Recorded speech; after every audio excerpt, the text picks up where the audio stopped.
All right, good morning, everyone. This is the third panel.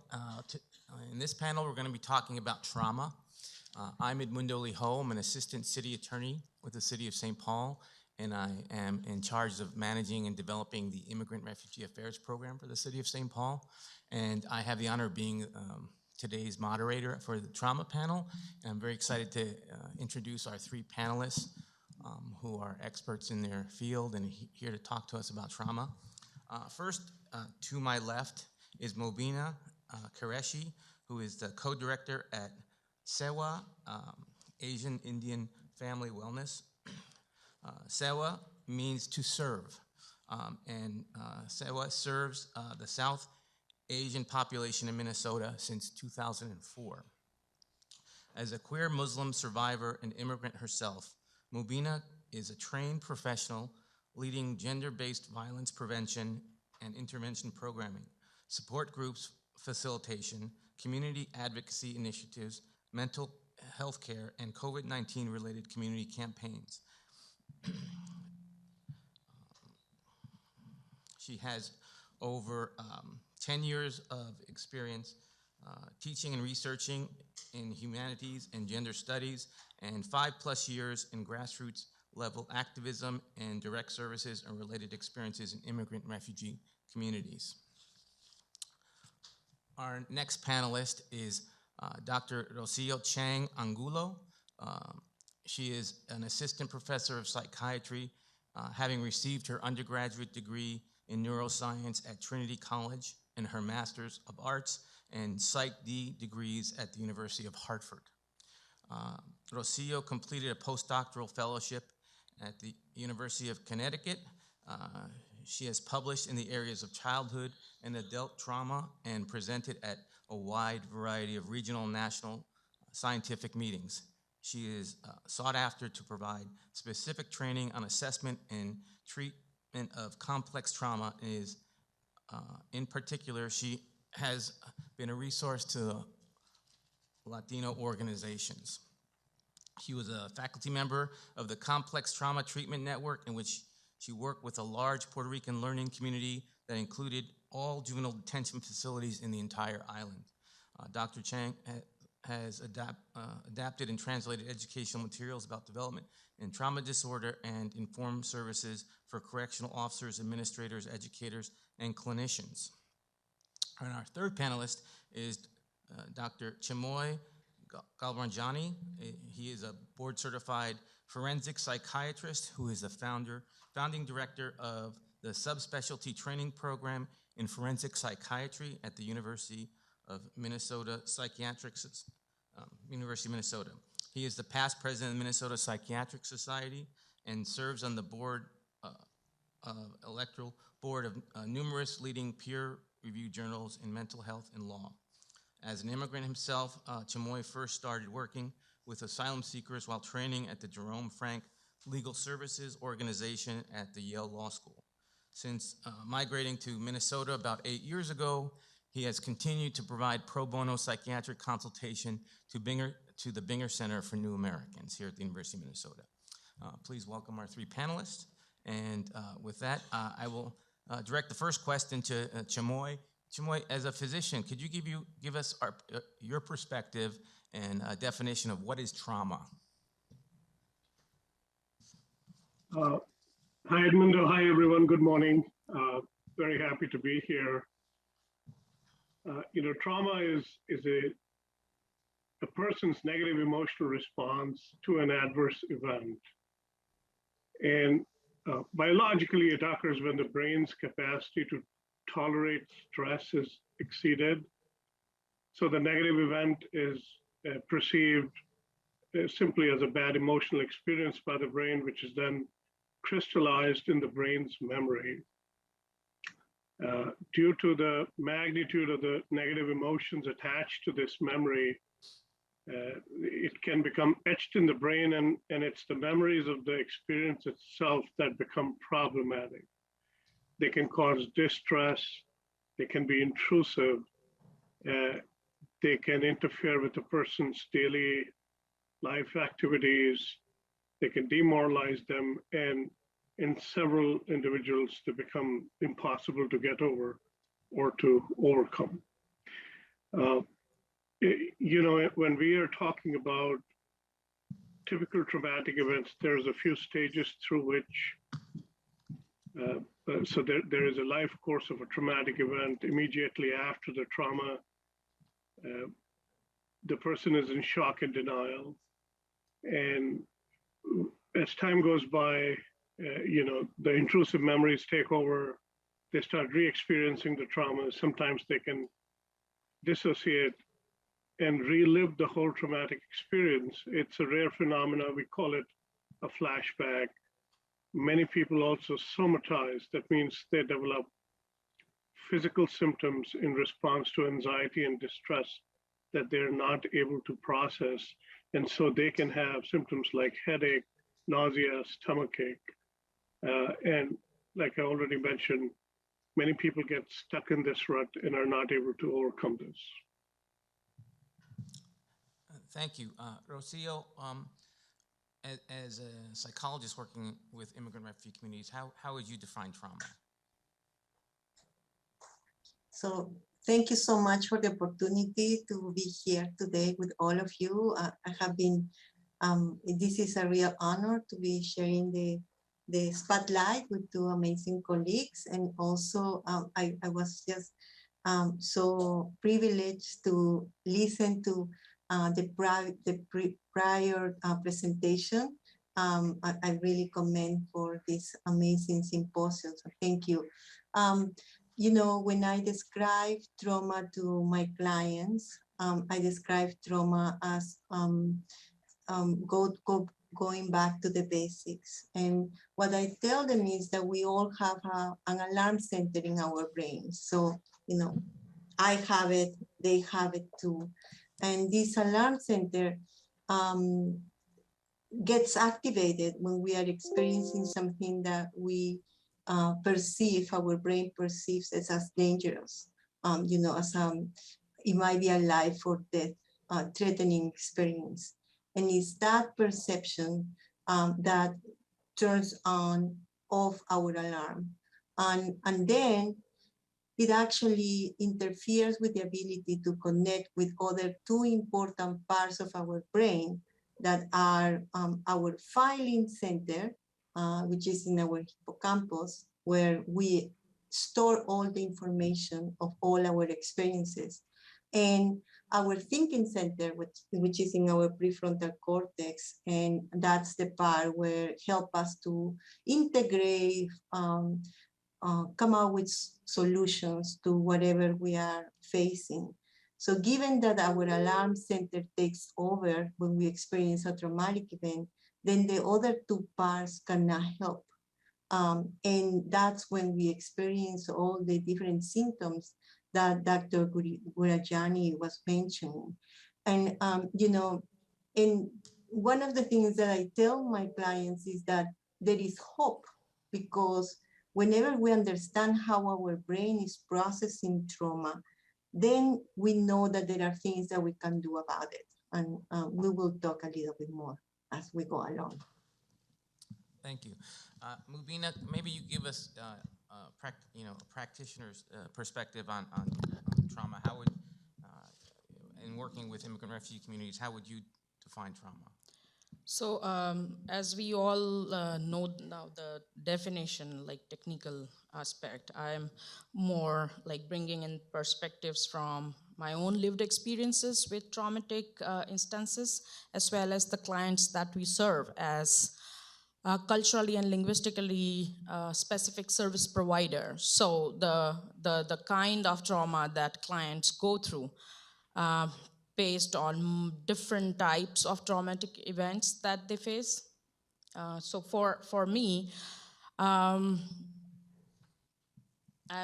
a victim survivor of 2002 Gujarat riots. If you Google, you will get to know more history about the genocide that happened in India on Muslim minority, religious minority group.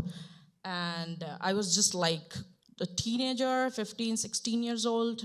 I had no vocabulary, or for so many years, I just was not even acknowledging, or not, I was so scared and like fearful to even mention that I'm coming from the community that faced that violence, specifically with the non-Muslim colleagues, non-Muslim friends, and all the people around us. So, and like, it's been 20 years, and I know hundreds of families that they're still in Gujarat, and then they still face atrocities, and they are still going through the similar trauma and, the issues, mental health issues around that, and not just the minority community, religious minority community I'm talking about, that there are also Dalits, there are also Hijra and LGBTQ plus identifying individuals, the whole communities that go through traumatic experiences, not just as an individual, but as a collective, as a community. And that's where I want to also address and stress on traumatized societies, the points that I'm bringing in, because recently we have been heavily invested in working with Afghan refugee resettlement work with the state, and Ukrainian refugees that we are welcoming. We generally talk about trauma on very individualized or individual experiences of processing that. And with like the organization that we are, as culturally and linguistically specific service providers, providing wraparound services from basic needs to mental health services to healthcare solutions to immigration services, all of that. I want to stress on, the collective trauma that the communities go through, and we do not get a chance to talk about that or talk or heal together as collective also. So those are some very, issues, very strong acute cases that we deal with, and the clients that we serve.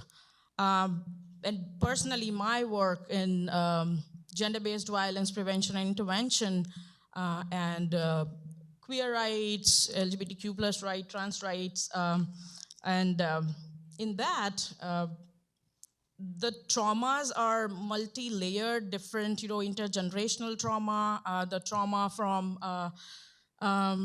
gender-based violence, sexual assault, all of that communities of color face here. In the families, in cultural communities, there are a lot of, cultural issues, taboos, and all of that. So we work with the clients who deal with this day-to-day life incidences created by community, created by families and the system. So that's how I would talk and like bring in perspective from as a practitioner. Mobina, maybe you could address how have you seen trauma manifest both on individual level and on the collective level?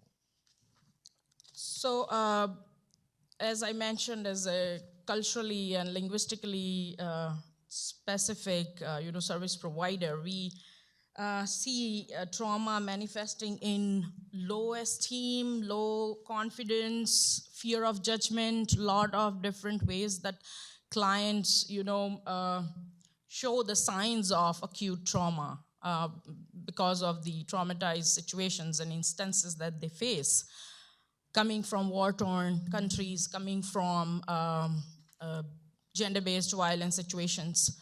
And here, because of the language barrier, because of the system, and then, like, our systems are so very compartmentalized that clients do not get to reach to the point that they get the access on time when they need it the most. So the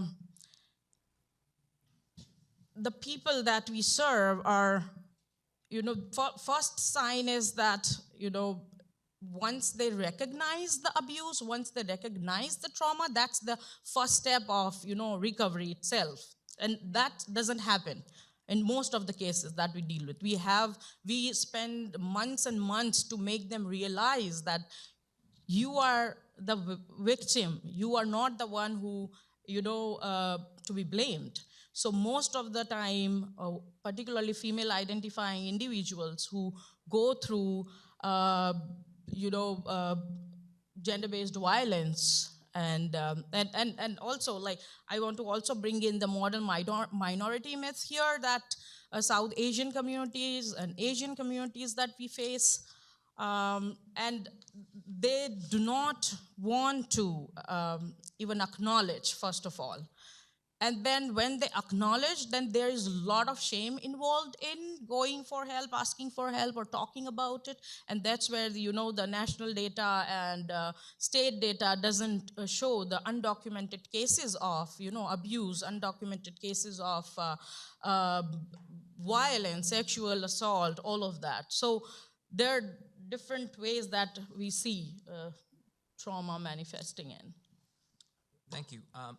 Chimoy, same question. How have, in your practice, you've seen trauma manifesting itself? Trauma at this point is a vast entity. I know that the focus of the meeting today is migrant trauma, and migrant trauma itself is also fairly complicated because the term is not only applied to the trauma of migration, right? It's really, the literature identifies 4 different stages. There is pre-migration trauma, and most of the people that I work with have significant amount of pre-migration trauma, persecution, violence, sexual violence, things that they are fleeing from.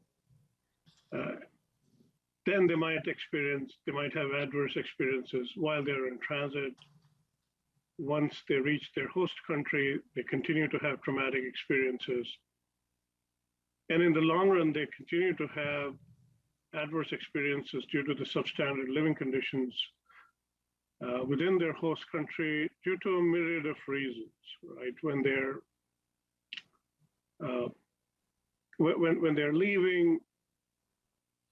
they're leaving their country of origin, they're leaving their social network, they're leaving their community, their physical environment. They don't have any social networks in the new community they come to. Mobina already talked about the language barriers. That itself can be fearful and anxiety provoking. And the older the people are when they migrate, the more difficult acculturation can be, the more social isolation they can face. Apart from that, many people come to their host country and face a downturn in their social status, in their socioeconomic status.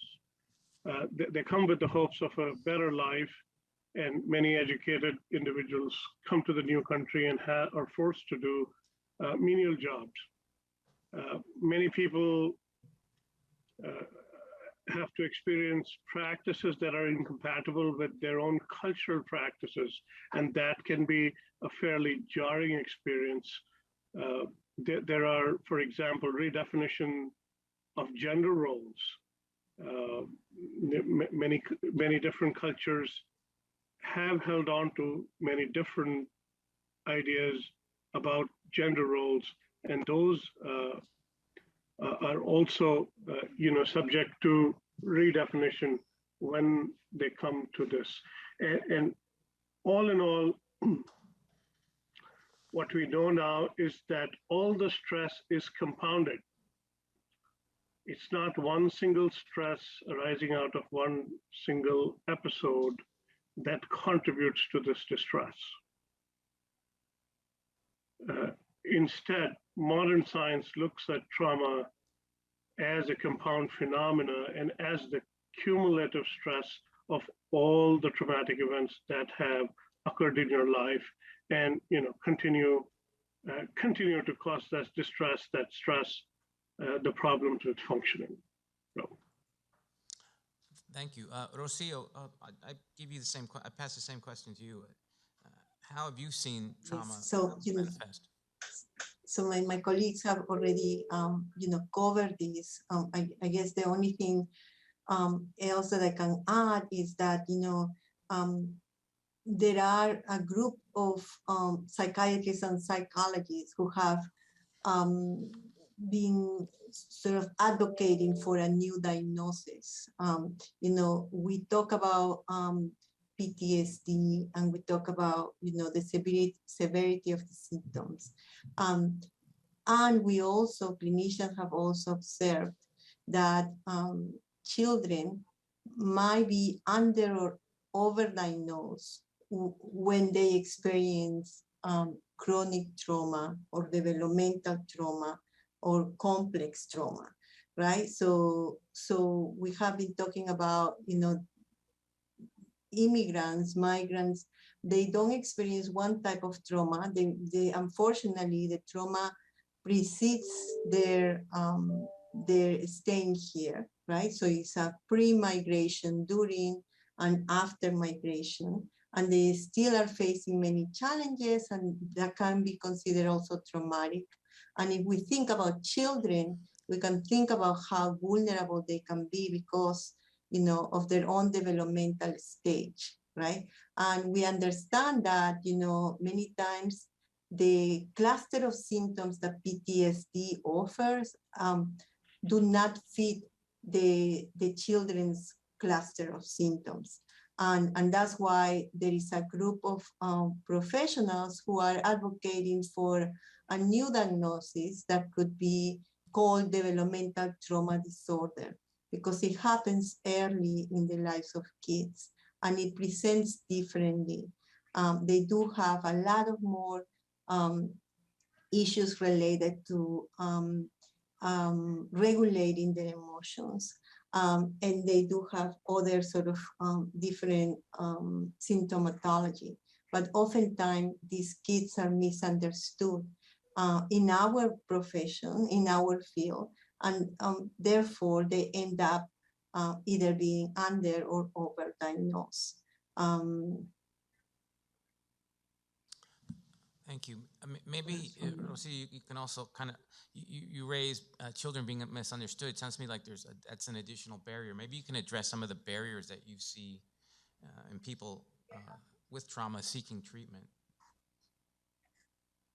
Well, there are significant barriers, right? But there are also places like Dr. Evetaz was mentioning that really gets it, right? So I think that one of the barriers is definitely there are not enough services, and there are not enough services that are linguistically and culturally appropriate, because we are not equipped sometimes to offer the type of services. I think that we need to understand that when we work with kids who just are recent immigrants, they're still living in two worlds, right? So even though they catch up a lot quicker, they can catch up the language, they're still in these two worlds. And, they, depending on how long they are here, they might not feel either belonging here or over there anymore. Oftentimes these kids also leave people who are very important people in their lives behind, and they are still concerned about their family members who are not with them. There might be some opportunities for these kids to, have some more material things than in their own countries. There might be, but that doesn't mean much when they know that their family members are also, they are still struggling, right? So the challenges do not end after they are here. And there are very much challenges that they feel very present in their lives. So whoever they immigrated with, and usually it is with a parent who they might have not seen in a while, so they are sort of trying to reconnect, or it is with a parent who is immigrating with them now this parent is solely responsible for the care of this child and also for the care of the family who they left behind. So there are many different potential opportunities to be re-traumatized. And those are some of the things that I think that there are very much barriers, because the sense of community, just like my other colleague was mentioning, gets lost, right? It takes time to feel part of. You feel that you don't belong.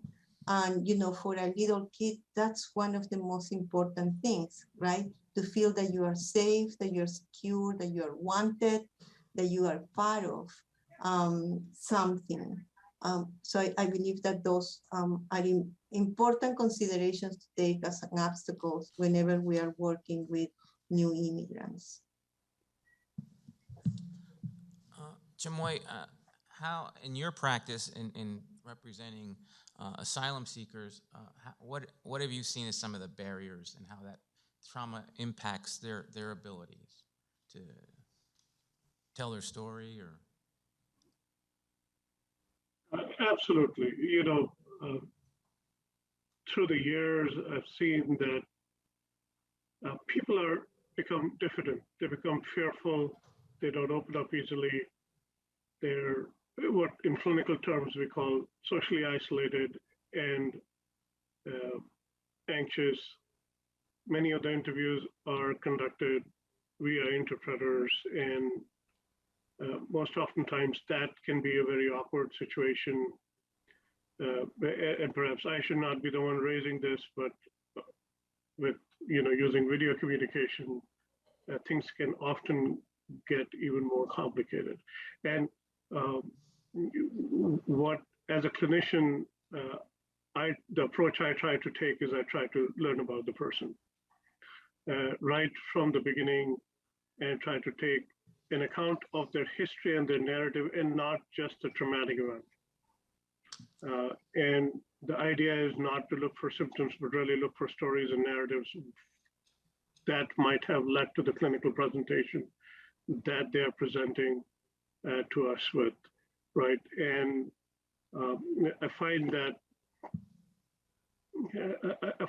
many people are not going to be forthcoming with you. Many people suffer from not just the things I mentioned, but also mistrust. And also the unfamiliarity of speaking with someone from a different culture in a different language, and they don't feel comfortable. And so it's really important to first develop, I feel, a conducive therapeutic environment for people to be comfortable to be talking to them. When they're not talking, it's readily evident to you, right? They will give you short answers. They won't make eye contact. They're going to be fearful. They're thinking about some subjects because it's distressing for them to talk about. And mostly just talking about it makes them feel bad about themselves. And so this is not something you want to jump into right away. If you're talking to somebody who has been traumatized in the past, and you have to tread carefully. Thank you. thank you. So we're talking about distrust. Mobina, how have, in your practice, been able to overcome distrust? So first thing that we face is, that the smaller communities that they meet frequently in different places and all of that. So there's a big distrust that, that they come with to the organizations like ours and so many other that some of my people are coming, sitting here also. And so it's very challenging. And that's where we need, people and professionals with cultural and linguistic competency that they could understand and, relate to, and being very compassionate and, listening to them for, we take months and months to just create that trust between us and the trauma survivor or, person who's going through the traumatic situations in their lives. So it takes months and months for us to sit, talk, meet, listen, actively, listening and digging in. There are a lot of different ways to talk, not just, filling in forms or just, yes or no questions, but more detailed or more open-ended questions that we generally, use to talk with the clients, that they overcome the distrust issues and, open up gradually to discuss and disclose the situations that they go through. So, yeah. Thank you. Rocio, same question. How have you worked to overcome distrust? So I hear my colleagues. I cannot agree more. And thank you, Dr. Svetas, for your insight and everything that you're doing. I truly admire your work. I definitely want to learn more from you. One of the things that I learned very quickly was that I cannot do my work alone. That this is a community work, and it is a community work because, in order for me to work with immigrants, I need to understand that because they are so new here, there need to be things in place for them. And this means connections. And the traditional work that I would do with any other client cannot be applicable to the work that I do with immigrants. And as being an immigrant myself, I definitely understand that therapy was a very good component of my continued progress, but it was not everything. And what I needed was orientation and basic things. And that's what also, young people who leave everything behind and who are really holding on to their last leap of faith, oftentimes, and have gone through great sort of challenges in order to be here.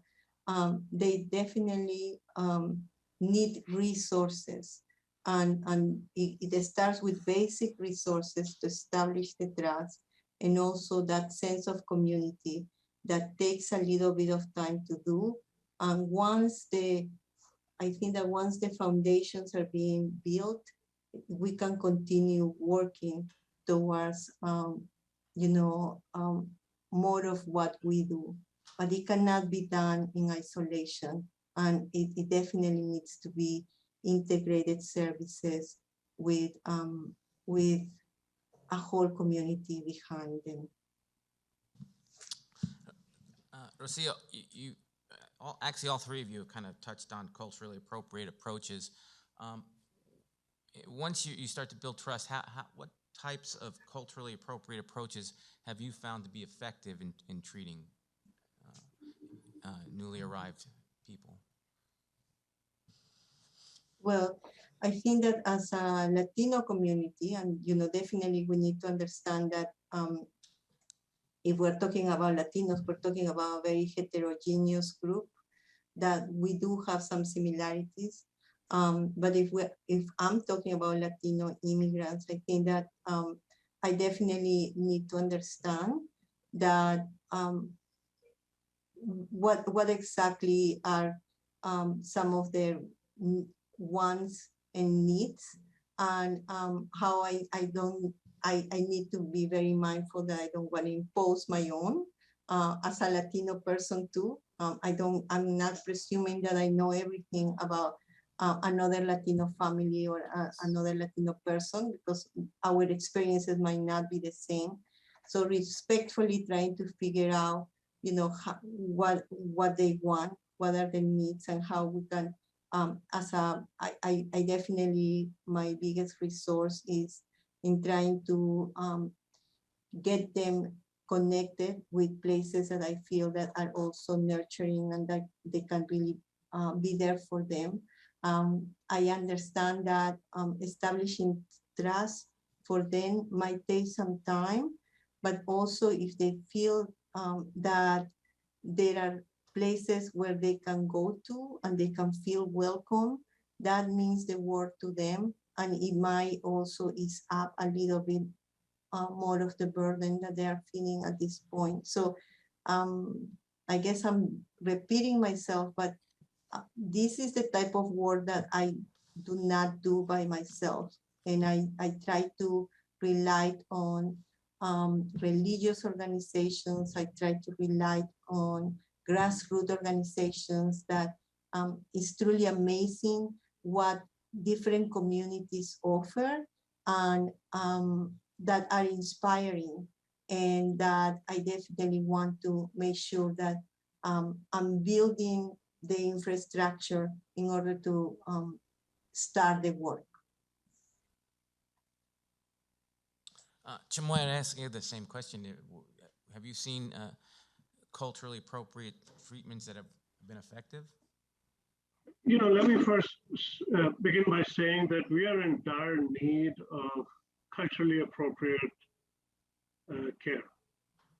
Okay, we are far, far from where we want to be. The simple example being, if you're a migrant and the person who comes and talks to you to address your problems is from the same culture, it makes a huge difference. There are so many data points where you can bond with that person.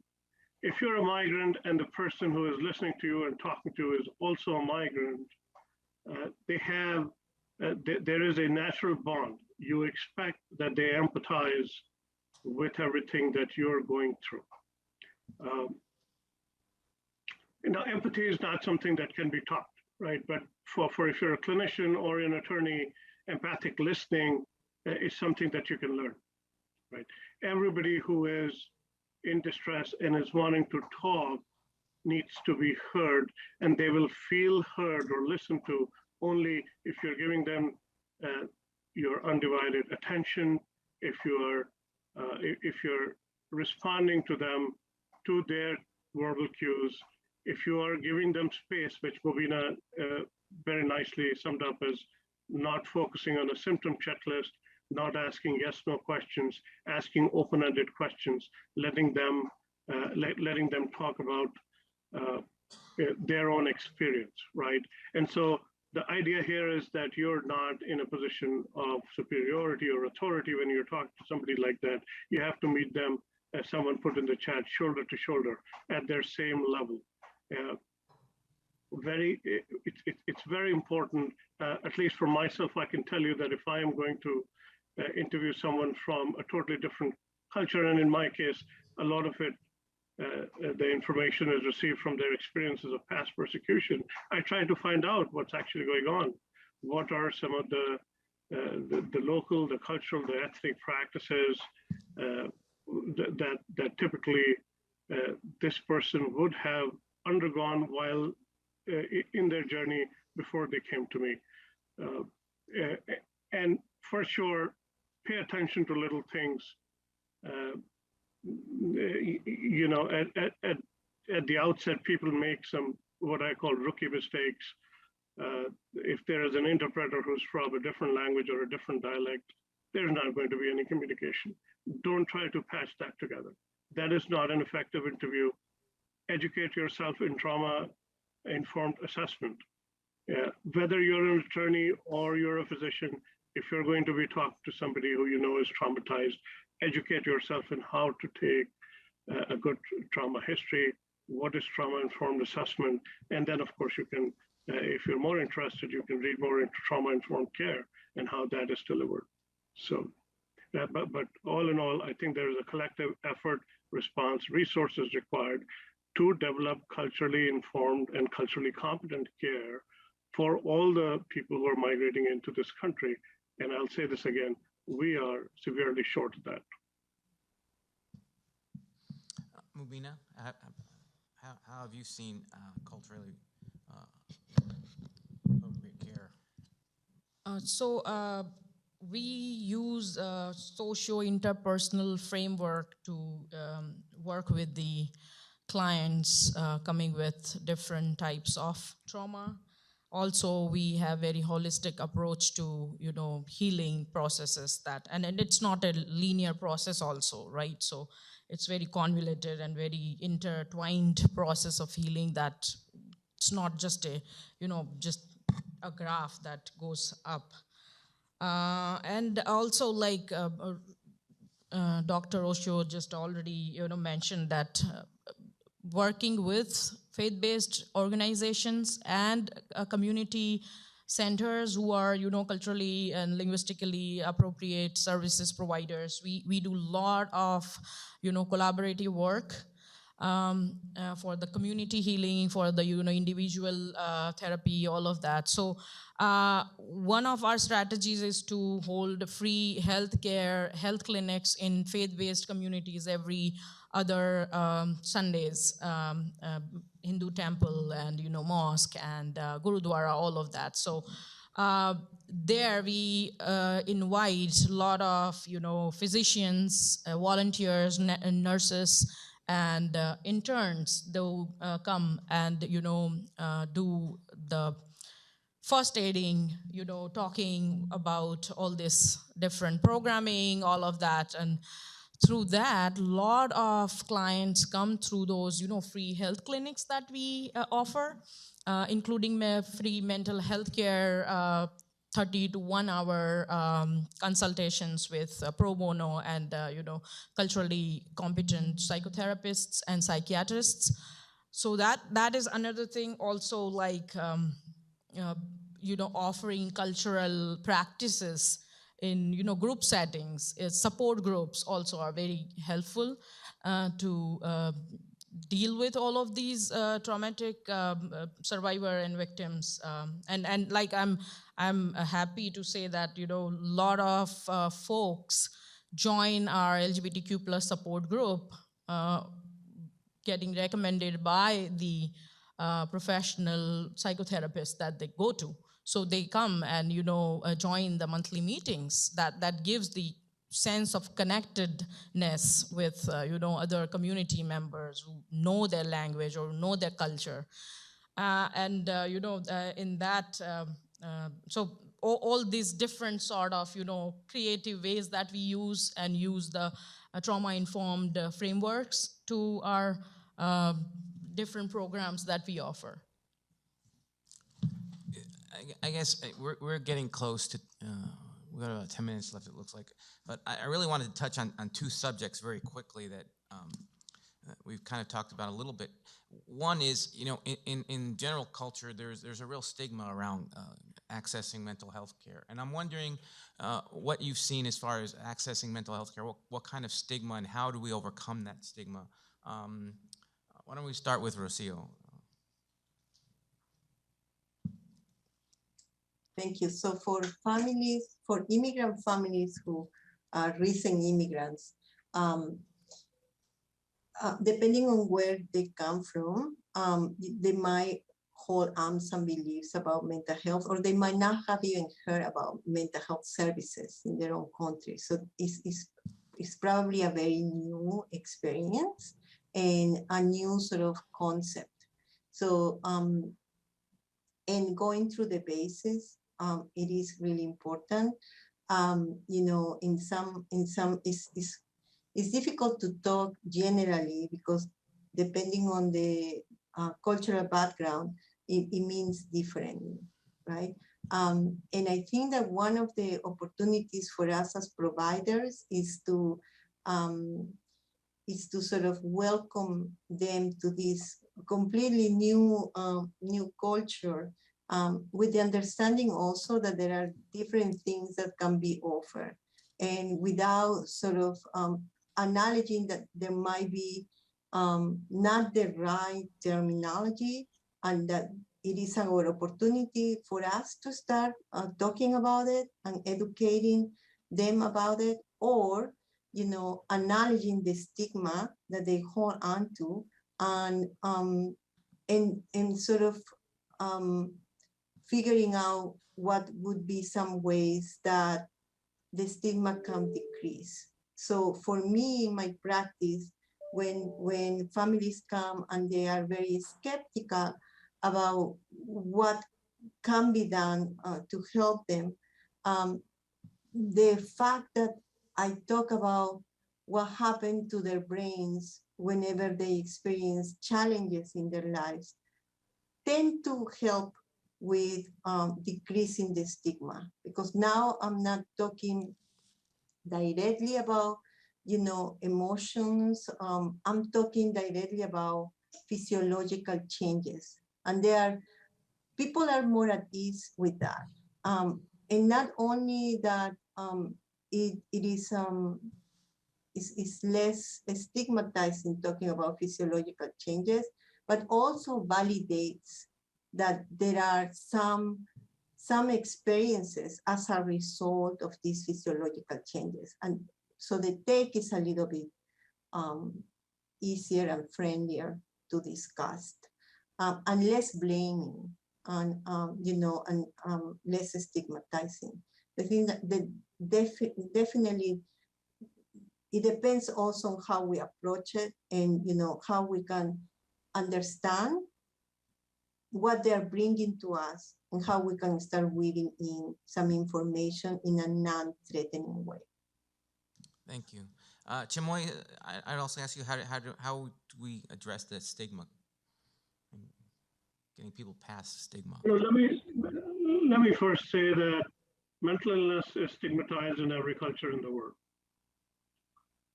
The immigrants and migrants have to face barriers over and on top of the stigmatization that has already occurred, right? So absolutely, I agree with everything Rocio said, that there are cultures where there is very little awareness of mental illness, very little awareness of mentally healthy practices, how to maintain your mental health, what to do when your mental health is diverging away from the normal in ways that you're not able to cope with your life stressors. But what is more important is to understand that people who have migrated face obstructions that are over and above. Just to name a few, we already talked about language barriers. We talked about lack of awareness. I know that in the previous panel, somebody touched on transgenerational trauma. Transgenerational trauma can lead to reinforcement of behaviors, including social withdrawal, including mistrust, including lack of trust of anybody who's trying to help people. And all of these things add to the barriers. Of course, many of the people who we are talking to, who we are meeting, do not have the resources to afford the care, do not know who to go to, do not have any direction about where, if I am somebody from this region and these are some of the symptoms I'm experiencing, who can I talk to? So I kudos to Mobina and her organization for holding, free camps where they're not only engaging in free treatment, they're also imparting very valuable education to people that this is a problem, this is how you can define it, and there is actually help available for some of these things. So to me, the barriers lie more not simply due to the stigmatization of mental illness itself, but also the obstructions that people bring with them by virtue of their being migrants to a new culture. Thank you. Mobina, we got about a minute. Maybe you can address this. Sure. Because I'd like to leave some time for questions. So we already discussed a lot of amazing, responses around stigma that we just heard. I just want to add in that, there are stigma in communities due to, dependent visa holders, specifically when I work with, domestic sexual violence survivor victims. That's the best. That's where the immigration policies and all of that come into play. That they do not want to disrupt or jeopardize that visa statuses, specifically in student communities where the forced marriage incidents are so high, with bringing in a spouse from the XYZ country on dependent visa, and then those laws, so strict laws that make them just stick to, even though they know or they have access to services, the stigma is so strong because of all the immigration and migration laws and visa statuses, all of that. So that is one thing. A lot of labor trafficking that happened, and again, like I want to mention the Patel family that crossed the border and froze to death, and people just when the news was coming in, and the family is coming from the same state that I'm coming from.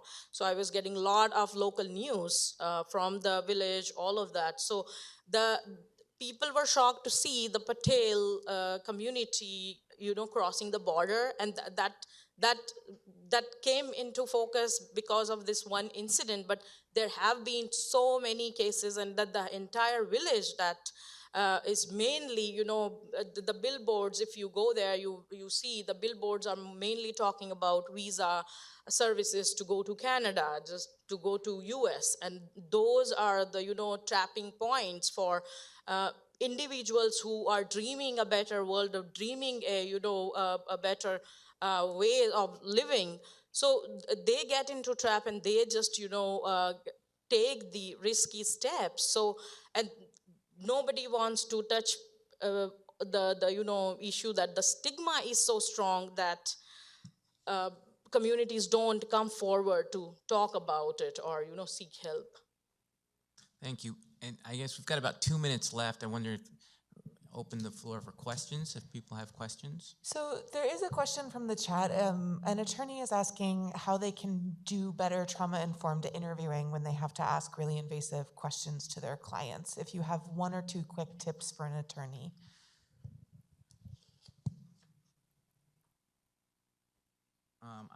So I can go very quickly. I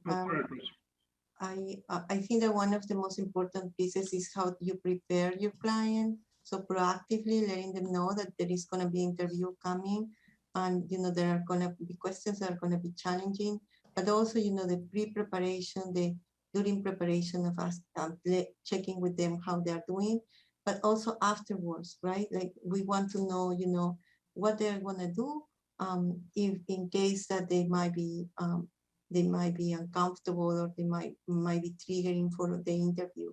That is an important one to do, and it must be done, but also having some things in place for them to know what to do in case that they feel the triggers later. I know, Chimoy, that you have more suggestions, but you do this daily. I actually don't. And I'm certainly not going to be able to give a lot in the minute that we have left. My advice would be attend a training, train yourself. There's a lot to learn. All right. Any one last question? Any other question? Yeah, so we've discussed how trauma can be intergenerational, which highlights the long-term and long-standing effects of trauma and the related pains. So I think this just points to how the effects cannot be undone in a day. So what are some barriers that you have seen sort of prevent or can make difficult ensuring consistent, stable, and quality care? Like getting people to just go to these sessions or go to these centers, or just staff or service providers. All right, I guess the question is, how can we work on long-term care? Because dealing with trauma is a long-term process. So the main issue that we face is the accessibility and the affordability of services, and that's where we support, say, clients' long-term mental health care goals, for example. So helping them or assisting them with their co-pays at the least, or taking care of those, connecting them with appropriate care providers, all those different ways that we use. Also, we include, art and music and community gatherings to, bring in awareness and making, more avenues for people to go access the available services that we have around. And the another issue that we face is the transportation with immigrant and refugee communities. So the funding part is very tricky with nonprofit organizations that we always deal with, and all these few issues that I've mentioned, that we try to juggle with all these issues to make awareness campaigns, all of that, to help support. Mobina, you get the last word here. I want to thank our panelists, Rocio, Chimoy, and Mobina, for joining us today, and it's been a very informative session. Thank you. Thank you.